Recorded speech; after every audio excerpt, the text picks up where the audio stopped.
Oke, assalamualaikum warahmatullahi wabarakatuh. Jumpa lagi dengan saya Gunawan di Rumah Belajar Hekto. Kali ini kita akan membahas mengenai perkembangan manusia yang mana berjudul kita adalah penjumlahan dari apa yang kita alami selama hidup.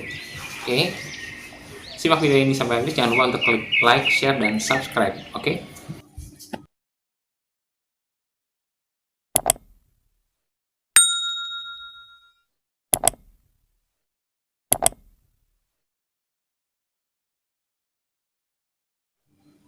Oke, sebagaimana tadi telah disampaikan, kita akan membahas mengenai perkembangan seseorang. Apa sih perkembangan manusia? Apa sih perkembangan seseorang? Kalau menurut definisinya, perkembangan itu dimulai dari sejak masa konsepsi atau prenatal atau sejak di dalam kandungan sampai dia meninggal atau wafat. Jadi kalau dulu dimaknakan atau diartikan bahwa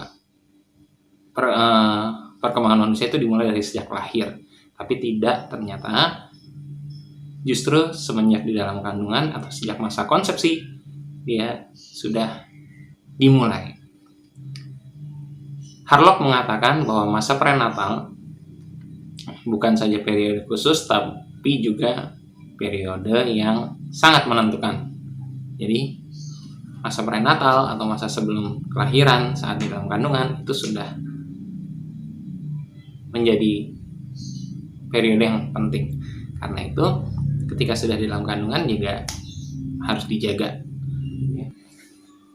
Karena pentingnya itulah, maka ada beberapa orang tua yang ketika anak pada masa tersebut, prenatal maksudnya, dia memperdengarkan dengan musik klasik atau yang muslim dengan memperdengarkan murotal. Di samping itu dengan tambahan makanan yang bergizi atau pemberian makanan yang bergizi juga penting tentunya ya. Para ahli psikologi meyakini bahwa kehidupan manusia dimulai dari bertemunya sel sperma dan sel ovum sebagaimana tadi telah disebutkan. Nah, kalau di dalam Al-Quran itu juga dijelaskan bahwa proses terjadinya manusia secara tahapan-tahapannya dari sperma bertemu dengan sel ovum, kemudian menjadi segumpal darah, dari segumpal darah menjadi segumpal daging. Tahapan-tahapannya dijelaskan. Nah, itu disebutkan dalam surat Al-Mu'minun ayat 12 sampai dengan ayat ke-14. Itu tahapan-tahapan secara fisiknya ya.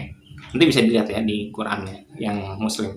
Nah, itu secara fisiknya tahapannya, dari mulai tadi yang saya bilang segumpal darah menjadi segumpal daging, kemudian terbentuk sempurna.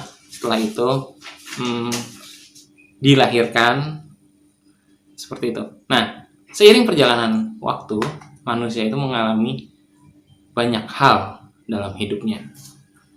Bisa seperti kegagalan, kekecewaan, kebahagiaan, keberhasilan, kesuksesan, kemudian mungkin ketakutan, kemiskinan, dan segala macamnya. Yang sedikit banyak itu berpengaruh pada diri mereka. Pasti berpengaruh pada diri mereka. Mau sedih, mau senang, memiliki pengaruhnya masing-masing. Meminjam teori dari Sigmund Freud atau teori psikoanalisa Sigmund Freud, struktur manusia itu dibagi dalam 3 bagian, yaitu alam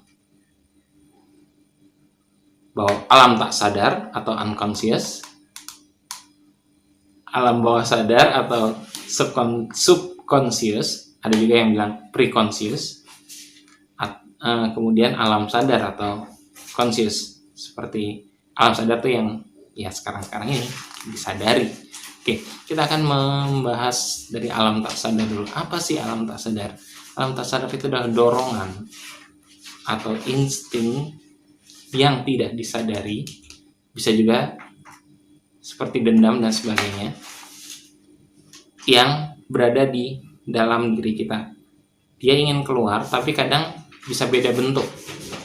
Dia tuh pengen keluar karena ditekan, misalnya orang dendam, kesal sama orang lain sampai sedemikian rupa, dipendem. Apa yang biasanya hal-hal yang tidak mengenakan itu biasanya akan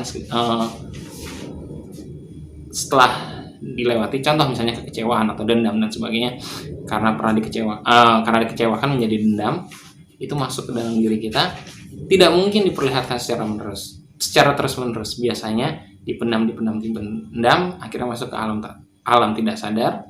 Bukan berarti dendamnya tidak ada. Kalau bisa mengatasi dendamnya, hilang bisa. Tapi kalau misalnya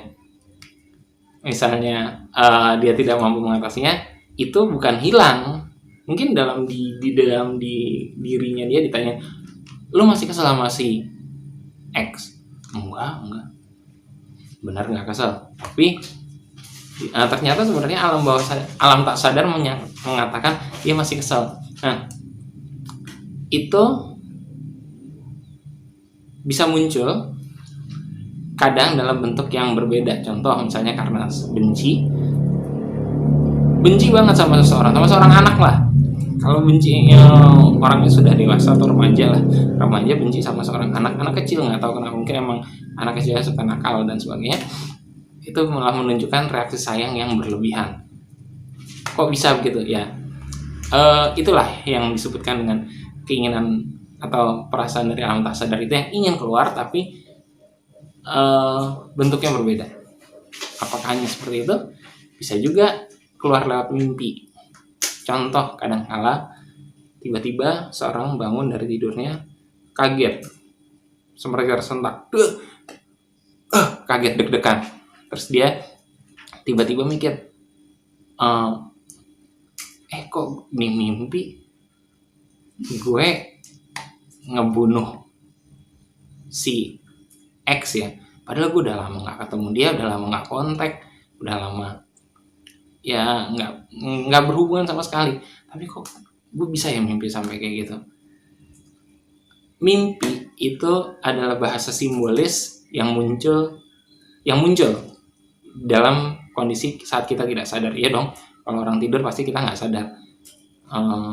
Tapi yang muncul itu biasanya adalah sesuatu yang sudah masuk ke dalam diri kita karena kita nggak sadar, jadi pertahanannya tidak ada, dia keluar tuh. Makanya mungkin pas dalam kasus yang tadi saya berikan contoh, dia kaget, kok gue bisa mimpi membunuh si X ya, karena mungkin dia kesal berlebihan, mungkin dia dikecewakan berkali-kali, mungkin ditipu berkali-kali sampai kekayaannya dikuras habis mungkin. Ya dia nggak mungkin bunuh si X gitu di alam nyata, yang bisa masuk penjara, bisa kena hukum dan sebagainya. Tapi kekesalannya yang sudah membuncah, sudah membentuk sedemikian rupa, keluar di alam mimpi. Nah, itu alam tak sadar.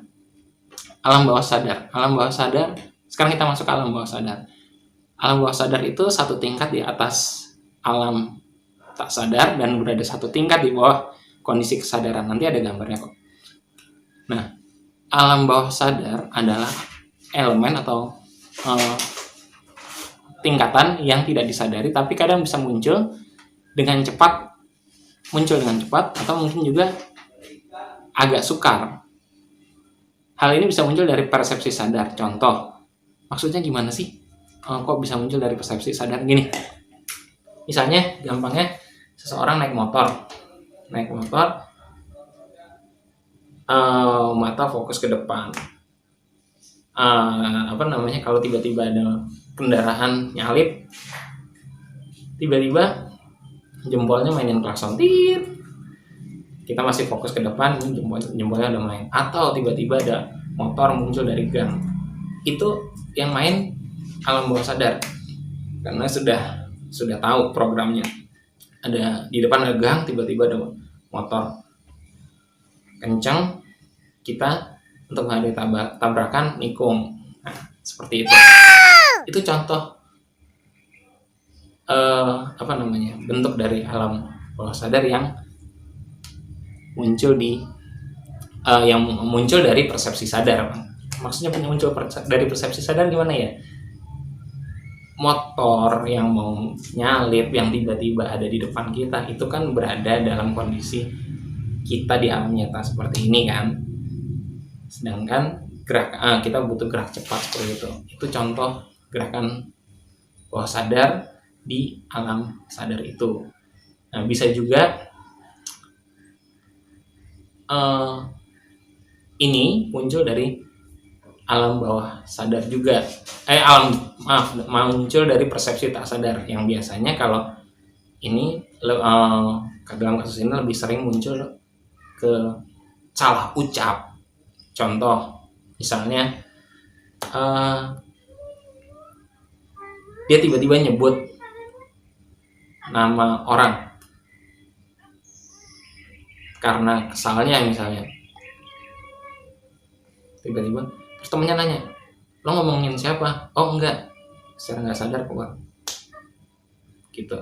Atau mungkin dia kangen sama seseorang, taruhlah orang itu si orang yang mengalami ini berada di perantauan, dia kangen dengan keluarganya, dengan ibunya, misalnya dengan kakaknya, adiknya dan sebagainya. Dia sebut, terus temennya sebelahnya, lo sebut siapa? Oh iya, enggak apa-apa gitu. Itu contoh. Bisa juga keluar lewat mimpi. Nah, mimpi itu seperti saya bilang tadi, itu bahasanya adalah bahasa yang simbolis. Jadi seringkali muncul dalam bentuk yang nggak jelas. Misalnya tiba-tiba orang itu naik di dalam mimpi naik pesawat terbang, sudah ketinggian tertentu pesawatnya pecah. Si orang yang bermimpi ini dia mimpinya pesawat pecah, dia jatuh ke jurang, ketemu singanya mencabik-cabik dia. Nah, itu karena mungkin dia mengalami kegagalan, ketakutan akan kegagalan yang sudah berulang-ulang kali sehingga keluar lewat mimpi. Ini contoh ya, tidak selalu seperti itu. Itu contoh dari alam bawah sadar atau alam tak sadar juga yang muncul dalam bentuk mimpi. Karena kalau muncul di alam nyata atau di alam sadar, contohnya tadi dengan salah ucap atau bentuknya yang berbeda. Contoh misalnya karena benci banget tapi nggak bisa diungkapkan, akhirnya dia ungkapkan dengan cara sayang yang berlebihan. Lalu alam sadar itu apa? Alam sadar itu adalah yang kita alami saat ini. Misalnya sedang nonton YouTube ini, mainin lewat HP, tangannya scroll misalnya, oh begini. Kemudian sedang WA-an saat ini misalnya. Jadi begitu. Nah, intinya apa? Intinya adalah ketika seseorang dalam hidupnya itu apa yang dia alami, apa yang terjadi pada dia saat ini, ketakutan dia, kebahagiaan dia itu terjadi karena penjumlahan yang dia alami sebelum-sebelumnya. Ketakutannya misalnya berkali-kali dia gagal, kok jadi nggak berani mutusin sesuatu, ya mungkin karena memang dia sudah berkali-kali gagal, dia takut, dia trauma. Nah, tentang trauma itu nanti bisa dilihat di linknya ini. Kemudian ada perilaku seseorang itu yang misalnya muncul kegagalan dengan ketakutan dan sebagainya, itu akan lebih baik bila diatasi dengan cara, kalau dalam psikologi disebut dengan coping. Coping ini nanti suatu saat kita akan membahas lebih jauh. Nah, dalam bentuk yang tidak baiknya biasanya perilaku defensif atau defense, atau perilaku bertahan. Contoh misalnya ada seseorang seorang laki-laki lah, suka sama perempuan, dia sampein intinya cepatnya gini, gue suka sama lo bla bla bla. Terus yang cewek bilang, oh maaf ya, kita jadi teman aja. Dia takut, dia malu, dia nggak terima. Akhirnya oh iya, ngomongnya iya, gue cuma bercanda kok. Nah, itu salah satu bentuk perilaku defensif yang disebut dengan denial atau menyangkal. Itu contoh. Nah, Jadi mungkin ini intronya saja, tapi mudah-mudahan nanti ada perilaku lebih lanjut lagi. Ada salah gitu ngomongnya ya. Ada pembahasan lebih lanjut lagi tentang coping, defense, dan sebagainya. Jadi, apa yang kita alami sekarang itu adalah penjumlahan dari apa yang ada dalam diri kita selama hidup kita, dari mulai lahir, bahkan mungkin sebelum kelahiran sampai saat ini. Kalau memang itu mengganggu, atasi. Kalau memang sudah baik, lanjutkan. Nanti dilanjutkan dengan perilaku atau perbuatan yang jauh lebih baik lagi. Sekian dari saya Gunawan, Rumah Belajar Hekto, undur diri. Jangan lupa untuk klik like, share, dan subscribe. Oke.